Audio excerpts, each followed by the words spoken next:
What's up, Mortgage Coach community? Dave Savage here. It is a Monday morning, the end of March in 2019, and it is never been more clear that there's massive opportunity in the mortgage space, but there's also change that needs to be made. So I am interviewing Mr. Ted Davis. He is a coach, former top producer. What's up, my brother? What's going on, buddy? How are you today? I'm doing good, man. You know, you and I don't do this enough. I think it's been a couple of years since I interviewed you for the Mortgage Coach community, and we need to do it at least once a year, right? Yeah, at least annually. Get your annual brand checkup. Yeah. And I know you have, always been really cool when it comes to me sharing Mortgage Coach with your coaching clients and with the people you serve. So I wanted to bring your wisdom to the bigger Mortgage Coach community. What inspired me to reach out and do this interview is I saw the masterclass you did with Mr. Ryan Hill, mutual buddy of ours. Great job on that, by the way. Appreciate it. He's a good guy to interview with, right? I mean, he's got good questions, right? He makes it easy on the interviewee, I guess. We'll call it that. Yeah, right. So he's a good guy. He is a great guy. So I definitely want to help loan officers get clear and come up with, a unique value proposition so that they can build personal brands and they have a strategy around it. So that's called my big goal out of this. Before you just start tackling that, if you could just give folks a little bit of a backstory on you so they know why they need to listen so carefully. Well, I mean, I think probably like everybody else in this industry, nobody grew up playing mortgage loan originator in the backyard as a kid. So somewhere along your path, you got introduced to it, probably talked into it. One of your buddies or friends said, hey, this is a great career opportunity. You may have never considered it before, may have never even known what a mortgage was at the time. You got talked into it, and that's what happened to me. I got a bunch of the business called me up one day, said, hey, listen, this has got great upside potential, got great income potential. You really need to investigate it. 2 minutes later, I was at his office. 5 minutes later, I was hired. But like everybody at the time, we were just kind of thrown into a pit and said, hey, good luck with everything. I was fortunately at that time in my career, I was given leads every day. So there was these stacks of Glenn Ross leads, if you will, on the desk. The good ones. The good ones, right? And so to keep getting the good ones, you had to be a closer. And so we did that for a season. And just like business and life, it has seasons, right? You have winter, fall, spring, summer. Business can have the same things. That season of my life ended. And I wanted to move forward. I wanted to move into something that I had a vision in my mind that was bigger, that was more professional. I always felt like that was a great start, but it was a call center, And I just wanted to have a little bigger presence and serve the community in a larger way. So I stepped out with no step-by-step instructions. I just stepped out. I was like, hey, here I am. I'm a loan officer. I've got great rates. I've got great service. I've got this. I've got that. And before long, I realized I was in the herd with everybody else. I was not the purple cow, as Seth Godin would say. I was a black and white cow with the rest of them. And I soon realized that when people would say to me, well, I talked to my aunt and she said I should call this person, or, I got advice from the guy who changes my oil and he said I should do this. And I'm thinking to myself, gosh, Davis, you don't really have anything that differentiates you from every other loan officer. And on top of that, you don't have any influence in the community. And you really got to go to work on how do you separate yourself and grow your influence, and can that be done? And if so, what does it look like, and what are the steps, and how can you do it simultaneously? And so that was the beginnings of it, way back when, way back when I had hair and stuff of that nature. Yeah, well, the way I know you is you achieved tremendous success as an originator. You achieved tremendous success as a coach and mentor. And I know you have some thoughts on personal branding, how to create a unique value prop. What is a unique value prop? Something we talk about in our community that, I want to learn from you. So first of all, if you could just, define unique value proposition and then describe what you think loan officers of 2019, referral-based local loan officers need to do to have one.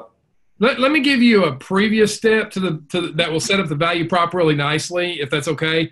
One of the things I ask people all the time, and I had to ask myself, is really two questions. Who do I want to become? and what do I want to be known for? And you got to get real clear on those two questions, and then you can really move into your value prop pretty easily from there. If you don't know who you want to become and what you want to be known for, it's hard.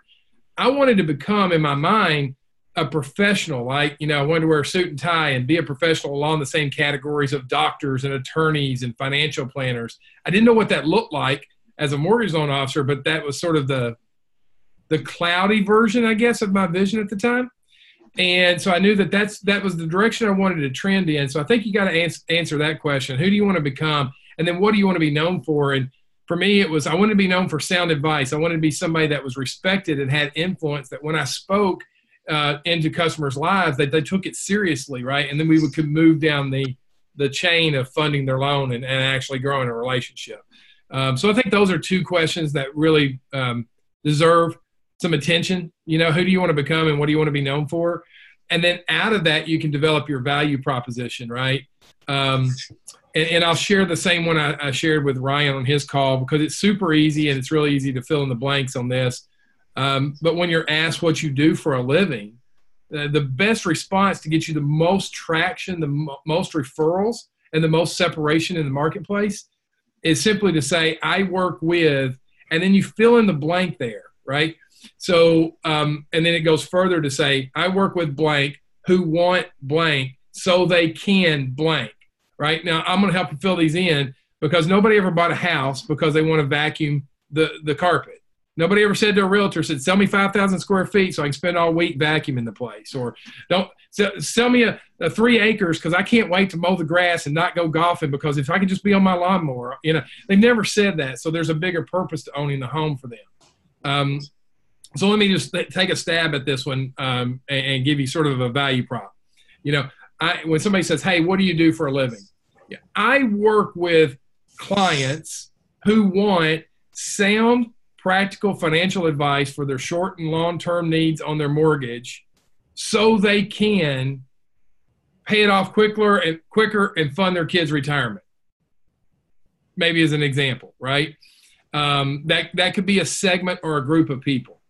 And I think what happens, Dave, is that a lot of times loan officers get frightened when I say you've got to segment your value prop to a group of people, because there's not a value prop that touches every person out there. There's just not. Everybody wants something different. And so there's a segment of the population that would want a financial planner, mortgage planner to come alongside of them because they've never heard of it before. But why do they want it? It's so that they can achieve long-term financial success, right?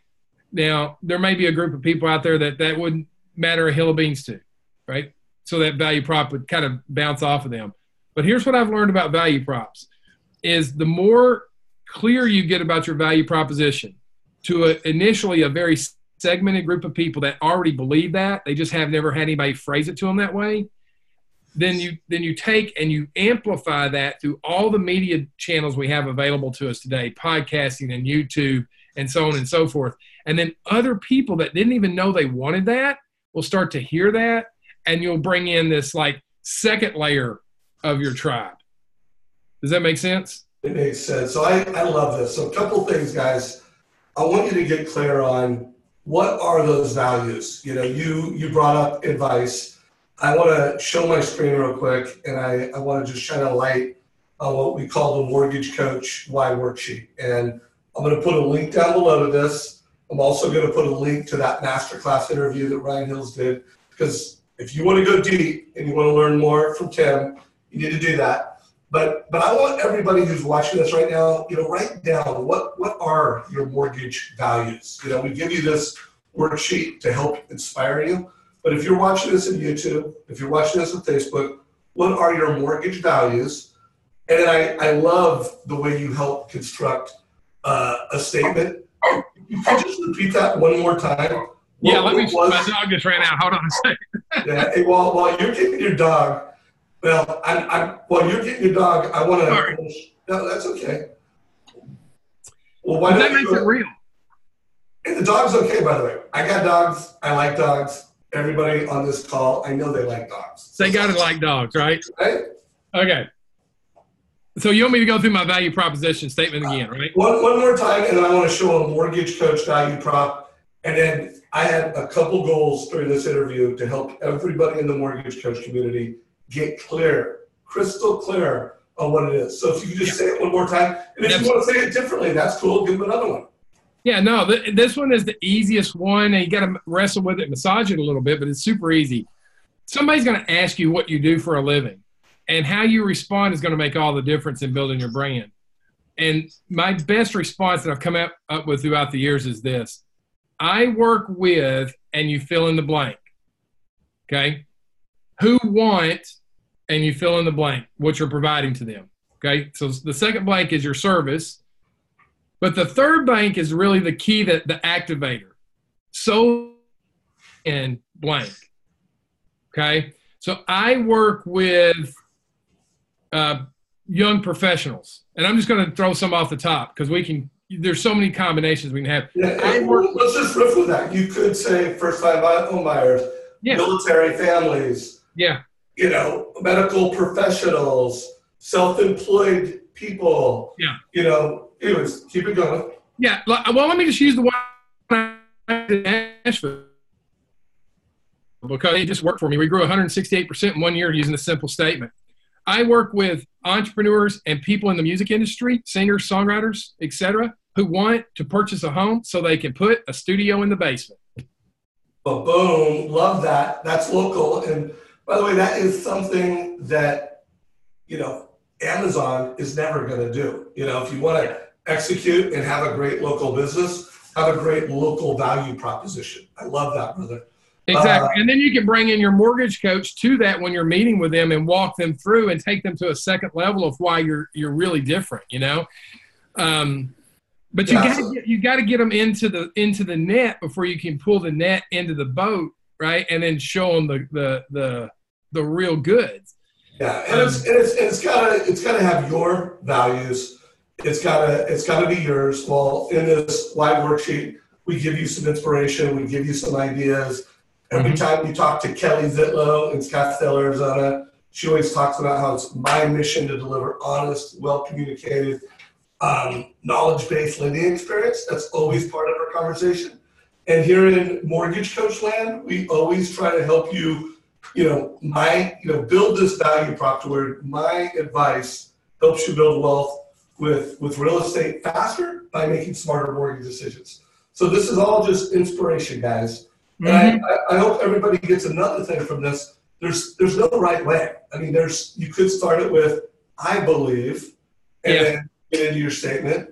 You can start it the way Tim just did it. There's a lot of different ways of doing it. And what I want to do, guys, is I want to collect some amazing mortgage coach value propositions. So keep listening and then post them down below in comments. What's your unique value proposition that you're passionate about, you wake up pumped up in the morning? So keep going, Tim. I know you had some other stuff you want to share. Well, no, I mean, really, like once you can get that value proposition down, you can start to build your brand around it. That's your brand image, how you're going to dress, your pictures, your logos, all those kind of things that you can build around it. But then really to escalate your influence, what I found in my path, right? Remember, my path started with Glengarry, Glen Ross leads and this vision of getting away from that, okay? And the vision was to go into a more professional arena, have be thought of as a thought leader within the mortgage community in Nashville. And so what I discovered along my journey was, first I needed to know who I wanted to become and why I wanted to become that. And then I needed a really good statement, a value statement like we've been discussing. And then thirdly, I really needed to find out ways to increase my influence.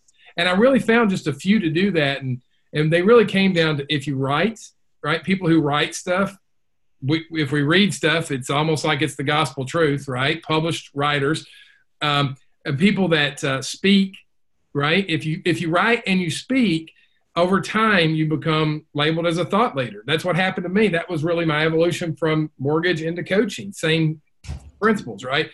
Write more and speak more, and that can come in a lot of forms today, right? Today you can speak to obviously agents and local leaders in your community about your value proposition and how it enhances, home ownership and the like in the community. So you can be on stage.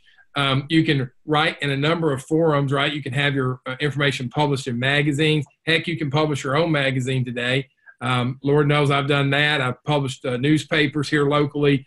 We can publish videos. You can have podcasts. So in other words, take this knowledge and put it into the form of communication through publishing and build yourself a media empire. And what will happen is you'll get known for why you want to get known. You'll have a value proposition that will attract people in, and then you publish it to actually cast the nets and get people into your boat. Does that make sense?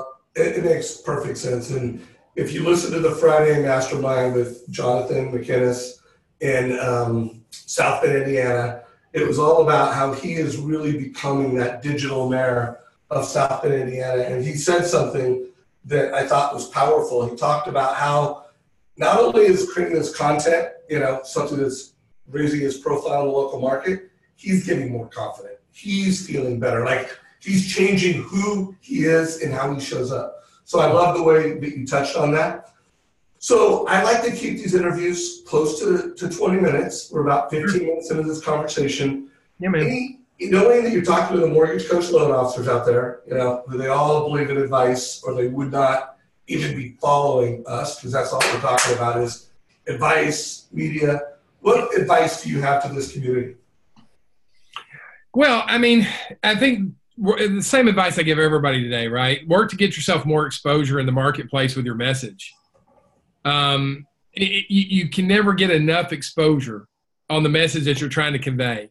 And in a world where a lot of the major media tries to push price down our customers' throats, go over here and get a fast rocket type ship mortgage, go over here and get a low rate quote.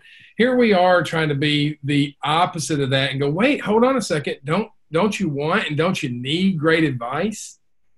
Well, what I found through the psychology of marketing is it's not what people need, it's what people want. And so packaging your advice that you're going to give it to them is the need. We got to get them to want it, right? And to get them to want it is through more exposure and more success stories. Let me give you I call it the Richard Simmons branding principle. I love Richard Simmons, his branding methodology, super simple. Let me give it to you, and I think this would be the best advice I could give today.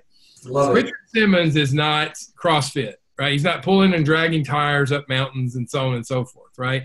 He decided there was an audience of people that he could help, and he built a framework to help them. In other words, mortgage coach community, you have an audience that you can help, and the mortgage coach software is the tool that's going to help them get to the next level. And so what he did was Richard never bragged about himself. And I think this is a myth that happens in personal branding all the time. People think personal branding is bravado and bragging on yourself, and it's not. If you really want to elevate your influence and you really want to elevate your brand, find that group of people that you serve really well, the methodology by which you serve them, and start story selling, not start telling their stories. Richard always told the story of Debbie joined his class, and Debbie was on high blood pressure meds before, but 6 months into it, she ditched the blood pressure meds, and now she's healthier. Susan joined the class with a goal to lose 5 pounds, but you know what? She lost 8, and she's looking better than ever before. So Richard always celebrated the wins of his clients, not the wins of himself. I love that. And I think we can learn a lot from that, I think we can too. And just to play off of that, I do think so much, it's not about the tech, it's about the story and the strategy. Mm-hmm. So I love the way you talked about this. If you're going to differentiate, you need to get off of price and speed, and you need to get on, I'm going to help you build wealth. I'm going to help you do blank. And then it needs to be delivered in a way. I love the way you talked about tell the story visually. Well, I always tell people when it comes to Mortgage Coach, it's not about the technology. It's about the stories that we create, and it's about the strategies that we explain. So that's another homework assignment I want to give everybody. We do want to know what your value prop is, but let's also start talking about the story selling strategies that you have. You don't have to post it.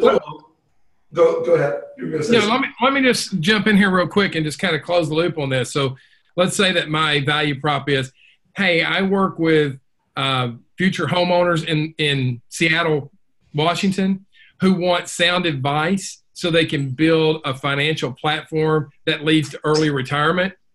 let's just say that that's the case. That's the value prop you put out there. So, and then you can say this, just like Bill and Mary, two of my clients recently who came in for a strategic session, and now they not only have a plan to pay off their existing home, they have a plan to purchase 2 rental properties to fund not only their retirement, but their kids' education. Boom. You see where I'm coming from with that? I do. And everyone on this call, how many of those stories are you sitting on and you're not telling them? Right. You're not being intentional about it. You've got the first time home buyer that came to you wanting X and they walked out getting Y, and Y was an entirely different lifestyle.